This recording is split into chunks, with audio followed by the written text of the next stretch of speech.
Good morning, children. I hope you all are doing good.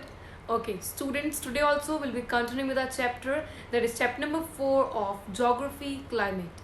Again, at the end of the video, there is a test, so you have to give me your answers in the comments. So, without any further ado, let's get started. Hello, children. So, let's continue chapter number 4 of Geography Climate.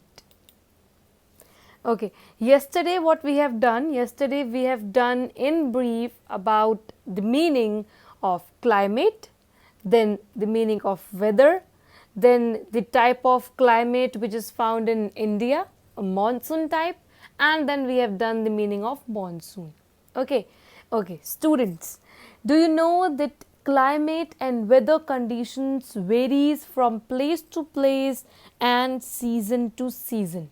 There are precipitable regional variations in climatic condition within a country. ये तो हम जानते हैं कि south और south east Asia में monsoon रहता है. अब जैसे हम इंडिया की बात करते हैं तो ज़रूरी नहीं है कि इंडिया की हर जगह पर सेम अमाउंट ऑफ रेन हो. इनफैक्ट ये भी ज़रूरी नहीं है कि सिर्फ रेन हो, स्नोफॉल भी हो सकती है.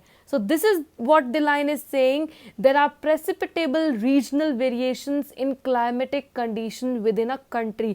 हम इंडिया की बात करते हैं तो different regions में different variations हमको देखने को मिलती हैं. हम रेन की बात करें, हम स्नोफॉल की बात करें, हम टेम्परेचर की बात करें तो हमको precipitable variations देखने को मिल जाती हैं कि जितने अमाउंट ऑफ रेन एक स्टेट में हो रही है ज़रूरी नहीं है कि उतनी ही क्वांटिटी में रेन दूसरी स्टेट में भी हो, या ऐसे हो सकता है कि कहीं पे स्नो हो रही है तो जरूरी नहीं है कि पूरी कंट्री में ही स्नोफॉल हो. ठीक है, अगर कहीं किसी जगह का टेम्परेचर हाई है तो जरूरी नहीं है कि बाकी सारी जगह का टेम्परेचर भी हाई हो. तो इसीलिए there are precipitable regional variations in climatic condition within a country. Reasons behind variation. अब जो ये वेरिएशंस हो रही हैं, ये जो चेंजेस हो रहे हैं, इनके पीछे रीजन्स क्या हैं? हमको मेन हमारा पॉइंट यही है. वेरिएशंस तो हमें समझ आ गई कि हाँ पूरी कंट्री में, हम इंडिया की बात करते हैं तो एक स्टेट दूसरी स्टेट से बिल्कुल अलग है in form of every climatic condition. पर इसके पीछे रीजन्स क्या है? ये चेंजेस हो रहे हैं, इसके पीछे रीजन्स क्या है? रीजन्स वही हैं जो कल हमने पढ़े थे. Temperature, atmospheric pressure, wind, humidity and precipitation. ठीक है, ये फाइव हमने मेजर्स किए थे, कंटेंट्स किए थे, एलिमेंट्स किए थे, और यही रीजन्स हैं वेरिएशंस के पीछे. आज हम डिटेल में टेम्परेचर करेंगे और प्रेसिपिटेशन करेंगे. ठीक है, वन बाय वन स्टार्ट करें. टेम्परेचर की बात करते हैं. ठीक है स्टूडेंट्स, डिफरेंट रीजन्स में डिफरेंट टेम्परेचर हो सकता है. ज़रूरी नहीं है कि इंडिया की सारी स्टेट्स में ही सेम टेम्परेचर हो. चलो देखते हैं. समर की बात करते हैं तो राजस्थान का टेम्परेचर 50 डिग्री सेल्सियस है. ओ माय गॉड, राजस्थान में 50 डिग्री सेल्सियस तक टेम्परेचर पहुंच जाता है. और वहीं पे हम पहलगाम जो जम्मू एंड कश्मीर में है वहाँ की बात करें तो समर्स में वहाँ पे 20 डिग्री सेल्सियस ही रहता है. अब विंटर्स की बात करते हैं तो द्रास जो अगेन जम्मू एंड कश्मीर में है वहाँ पर temperature -45 degree, oh my God, -45 degree Celsius पर पहुँच जाता है. और वहीं पर जब हम तिरुवनंतपुरम जो एक कोस्टल साइड है वहाँ की बात करते हैं तो वहाँ पे जो टेम्परेचर है वो सिर्फ 22 डिग्री सेल्सियस ही रहता है. इससे ये पता चलता है कि अपनी कंट्री में भी अलग अलग जगह पर अलग अलग टेम्परेचर रहता है. ठीक है, वेरिएशंस हैं टेम्परेचर में. समर्स में राजस्थान में कुछ और ही है, पहलगाम जम्मू एंड कश्मीर में कुछ और ही है. विंटर्स में भी जम्मू कश्मीर में कुछ और ही है और तिरुवनंतपुरम में कुछ और है. मतलब एक स्टेट में या पूरी कंट्री में डिफरेंट स्टेट्स, डिफरेंट रीजन्स में अलग अलग टेम्परेचर देखा जाता है. आप खुद देख लो, है ना. तो वेरिएशंस दिख रही हैं, नहीं दिख रही हैं? अच्छा, नॉट ओनली दिस, अलग अलग जगह भी छोड़ो, टेम्परेचर तो एक ही जगह में डे और नाइट में भी चेंज हो जाता है. Not only this, we can see the difference between day and night temperature. कोई एक ही जगह तो छोड़ो, एक ही जगह पे टेम्परेचर सुबह कुछ है और रात को कुछ है. थार डेजर्ट जो कि राजस्थान में है, वहाँ डे में एक दिन में 50 डिग्री सेल्सियस टेम्परेचर रहता है और वहीं पे नाइट टाइम पे 15 डिग्री सेल्सियस हो जाता है। ये वेरिएशन देख रहे हो। वही अंडमान एंड निकोबार की बात करते हैं तो वहाँ पे हार्डली कोई डिफरेंस हमको नज़र आता है टेम्परेचर में डेली बेसिस पे। तो टेम्परेचर रीजन वाइज ही नहीं, टेम्परेचर एक रीजन में डे और नाइट में डे वाइज ही चेंज हो जाता है। तो ये क्या पता चल रहा है हमको इससे कि ये एक फैक्टर है जिस वजह से वेरिएशंस होती हैं। ठीक है, जैसे हमने टेम्परेचर करा, अब हम नेक्स्ट किस पे आते हैं, प्रेसिपिटेशन। टेम्परेचर समझ आ गया। टेम्परेचर किसी भी एक स्टेट का या पूरी कंट्री में डिफरेंट स्टेट्स में सेम नहीं रहता है। इनफैक्ट टेम्परेचर एक ही जगह पे डे और नाइट में ही चेंज हो जाता है। ये वेरिएशंस होती हैं। ठीक है, अच्छा अब हम प्रेसिपिटेशन की बात करते हैं। ठीक है, प्रेसिपिटेशन आपको याद ही होगा, हमने वाटर साइकिल में करा है। इवेपोरेशन, कंडेंसेशन एंड प्रेसिपिटेशन हमने पढ़ा था हाइड्रोलॉजिकल साइकिल में। That is water from the cloud falls in the ground in form of rain और स्नो। रेन, स्नो और ड्रिजल। ड्रिजल मतलब वो बूंदाबांदी जो होती है ना, बहुत कम बारिश जब होती है तो उसको ड्रिजल कहा जाता है। तो प्रेसिपिटेशन ऐसा ही नहीं है कि वो रेनफॉल की टर्म्स में ही हो। प्रेसिपिटेशन स्नोफॉल के टर्म्स में भी हो सकता है, रेनफॉल के टर्म्स में भी हो सकता है, और थोड़ी बहुत बौछार या बूंदाबांदी। तो this collectively falls under precipitation. ये तो हो गया प्रेसिपिटेशन का मीनिंग। ठीक है, अब हम पढ़ते हैं कि प्रेसिपिटेशन कैसे रिस्पॉन्सिबल है वेरिएशन के लिए। ठीक है, वो देखते हैं। There are variations not only in its form, its means, here we are referring to precipitation, its forms, but also in its amount and seasonal distribution. देखो फॉर्म में, फॉर्म का मतलब है रेन या स्नो। ठीक है, देन अमाउंट में, amount मतलब कितनी क्वांटिटी में आ रही है रेन या snow. Seasonal distribution, seasonal distribution का मतलब क्या है, कौन से मंथ में आ रही है। तो ये तीनों चीज़ों में ही, जैसे हमने पढ़ा टेम्परेचर जो है वो एरिया वाइज ही नहीं, वो सेम एरिया में डे और नाइट वाइज भी चेंज हो जाता है। ऐसे ही हमको प्रेसिपिटेशन की हम बात करें तो प्रेसिपिटेशन की हमें डिफरेंट फॉर्म देखने को मिलती है। मतलब स्नोफॉल भी हो सकती है, रेनफॉल भी हो सकती है, डिफरेंट अमाउंट में देखने को मिल सकती है। मतलब कहीं तो हो रही है 400 सेंटीमीटर से ज़्यादा और कहीं हो रही है 10 सेंटीमीटर ही। और सीजनल मतलब मंथ में भी चेंज हो सकते हैं कि कई, हम लोग तो रेनी सीजन को इन मंथ में मानते हैं, जबकि कोई और जगह हम बात करें तो वहाँ पे तो कुछ और ही रेनी सीजन माना जा रहा है। तो प्रेसिपिटेशन भी 3 अलग अलग फॉर्म में हो सकता है, 3 अलग अलग वेरिएशंस हो सकते हैं। फॉर्म की बात करते हैं। ठीक है, in upper parts of Himalayas we see snowfall and rest of the country receives rainfall. We cannot find snowfall in the rest of the country. Himalayas में precipitation snow की फॉर्म में होता है। हाँ, रेन भी होती है पर बहुत कम होती है। तो मोस्टली हिमालयाज में जो प्रेसिपिटेशन होता है वो स्नो की फॉर्म में होता है। और अगर हम रेस्ट पार्ट ऑफ कंट्री की बात करें तो वहाँ पे रेन देखने को मिलती है। तो ये हो गया पहला वेरिएशन। प्रेसिपिटेशन के अंदर ही वेरिएशंस है। ठीक है, सेकंड अमाउंट।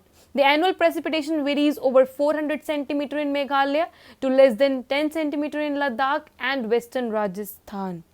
मेघालय में 400 सेंटीमीटर से भी ज़्यादा रेनफॉल होती है, जबकि हम राजस्थान के कुछ पार्ट्स की बात करें तो वहाँ पे सिर्फ 10 सेंटीमीटर ही होती है।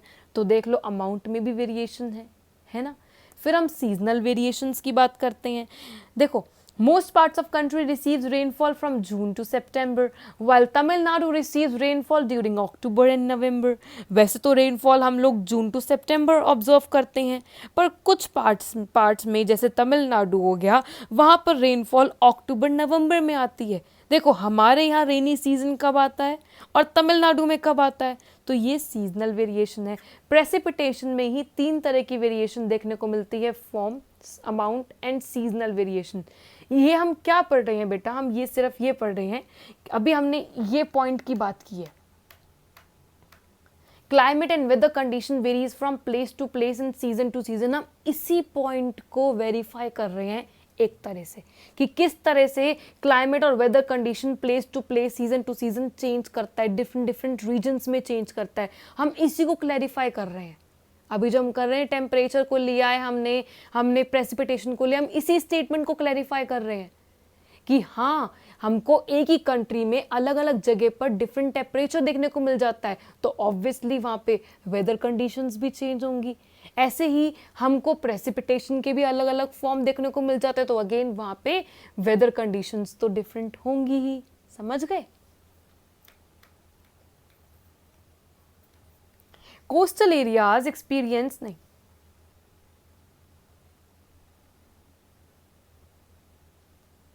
coastal areas experience less seasonal variation as compared to the interior parts.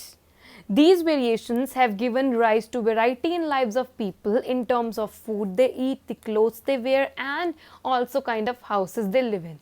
समझ आया? नहीं आया? चलो हम पढ़ते हैं। देखो जो कोस्टल एरियाज होती हैं, कोस्टल एरियाज होती हैं, जैसे जैसे हमारा जो मैप होता है इंडिया का, तो ये नीचे वाला जो एरिया है ना, ये नीचे वाला जो एरिया होता है मैप में, तो इस एरिया को, इस पूरी एरिया को हम कोस्टल एरिया कहा जाता है, क्योंकि ये एरियाज होती हैं जो सी के बिल्कुल पास होती हैं। ठीक है, coastal areas are those areas which are near to the sea. ठीक है, तो क्या होता है, जो कोस्टल एरियाज होते हैं वहाँ हम इतने वहाँ पे सीजन्स में चेंज एक्सपीरियंस नहीं करते। ठीक है, जैसे हम समर्स हो गया, विंटर्स हो गया, ऑटम हो गया, मॉनसून हो गया, ये सीजन्स जो हैं, हम अगर कोस्टल एरियाज में रह रहे हों तो हमको ये सीजन्स में जो ये सीजनल रिदम है, ये सीजन का जो एक्सपीरियंस है, हमको इतना नहीं फील होगा।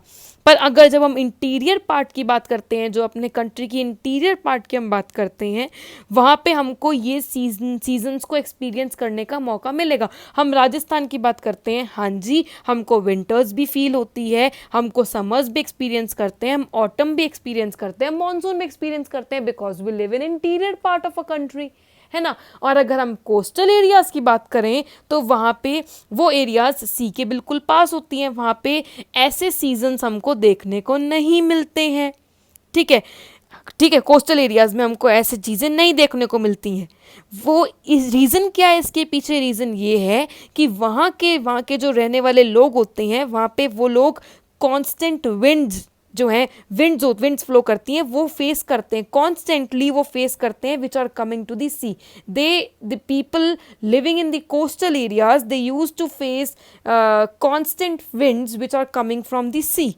ठीक है, या तो बहुत ज़्यादा ह्यूमिडिटी होगी वहाँ पे, या फिर बहुत ही ज़्यादा रेनफॉल होगी।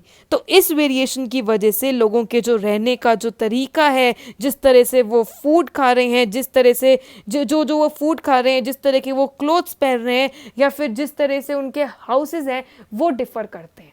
ठीक है, क्योंकि वहाँ पे कोस्टल एरियाज़ में लोग इतना ज़्यादा वो सारे सीजन्स को एक्सपीरियंस नहीं करते। हम सारे सीजन्स को एक्सपीरियंस करेंगे तो हम अपने क्लोथ्स भी उसी तरह से खरीदेंगे। हम विंटर सीजन को भी एक्सपीरियंस कर रहे हैं तो हम विंटर क्लोथ्स भी खरीदेंगे, हम वूलन क्लोथ्स भी खरीदेंगे। हम समर को एक्सपीरियंस कर रहे हैं तो हम कॉटन क्लोथ्स भी खरीदेंगे।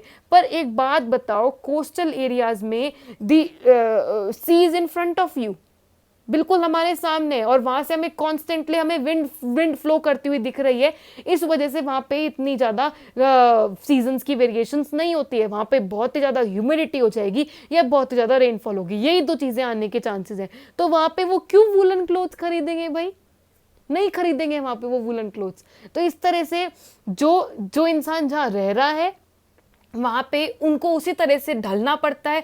फिर उनका जो रहने का तरीका होता है, जिस तरह से उनका खाना होता है, देखो जैसे हम इंटीरियर पार्ट में रह रहे हैं और वो कोस्टल एरियाज में रह रहे हैं, तो ऑब्वियसली वो सी फूड ज़्यादा प्रेफर करते होंगे और हम सी फूड प्रेफर नहीं करते, है ना। तो जिस तरह का वो फूड खा रहे हैं वो चेंज होगा, जिस तरह के वो कपड़े पहन रहे हैं वो चेंज होगा, जिस तरह के वहाँ पे हाउसेज हैं। आप गोवा चले जाएं, गोवा में आप आपको बिल्कुल अलग कल्चर दिखेगा, अलग से बैकग्राउंड दिखेगा, जो आपको राजस्थान या अलवर में देखने को नहीं मिलता, क्योंकि वो वहाँ की डिमांड है। वहाँ पे जो क्लाइमेटिक और वेदर कंडीशंस है, वहाँ पे वो उस तरह से ही वो लोग रह रहे हैं। वहाँ पे इतनी हमको ठंड कभी नजर नहीं आएगी, है ना। इसीलिए जो लोगों को रहने का तरीका है, लोगों के जो क्लोथ्स हैं, जिस तरह के वो कपड़े पहन रहे हैं, जिस तरह के उनके हाउसेज हैं, जो वो खाना खा रहे हैं, वो भी डिफर करते हैं। समझ आ गया। तो जो कोस्टल एरियाज हैं वहाँ पे हमको ज़्यादा वेरिएशंस, वहाँ पे हमको ज़्यादा सीजन्स देखने को नहीं मिलते हैं, इसीलिए वहाँ का रहने का तरीका डिफरेंट है। और हम इंटीरियर पार्ट की बात करते हैं तो हमको इंटीरियर पार्ट में सारे सीजन्स, ऑटम हो गया, मानसून हो गया, विंटर हो गया, समर हो गया, हमको सारे सीजन्स देखने को मिलते हैं। इसीलिए हमारा लिविंग कंडीशन उनसे क्या है, डिफरेंट है। समझ आ गया, ठीक है। सो दैट्स अच्छा। नेक्स्ट टॉपिक क्या करने वाले हैं, हम करेंगे क्लाइमेटिक कंट्रोल। इसमें हम क्या करेंगे, कोई भी एक जगह का, हम इंडिया की बात नहीं कर रहे हैं, कोई भी एक प्लेस को कौन कौन से फैक्टर्स हैं कोई भी एक प्लेस की क्लाइमेट को जो अफेक्ट करते हैं, ठीक है, the factors which affect the climate of any place. हम यहाँ पे इंडिया की बात नहीं कर रहे हैं, किसी भी एक जगह की किसी भी एक जगह का क्लाइमेट को अफेक्ट करने वाले 6 फैक्टर्स होते हैं, latitude, altitude, pressure and wind system, distance from the sea, ocean currents and relief features. So these are the 6 main factors which affects the climatic condition of any place. इनको हम एक एक करके detail में करेंगे, वो हम नेक्स्ट लेक्चर में करेंगे। अभी के लिए टेस्ट टाइम पे आ जाइए। Name any 3 factors that affect the climate of an area. अभी मैंने आपको 6 फैक्टर्स बताए हैं, you have to tell me any 3 of them, ठीक है। ये बहुत इंपॉर्टेंट क्वेश्चन बनता है, ये फैक्टर्स वाला भी, ठीक है। तो डिटेल में आएगा ये वाला क्वेश्चन भी आपका, अभी हम जो डिटेल में करेंगे तो करते हैं। So that's it for today. I hope you understood everything and if you have any doubts और queries feel free to ask me. Thank you and bye bye.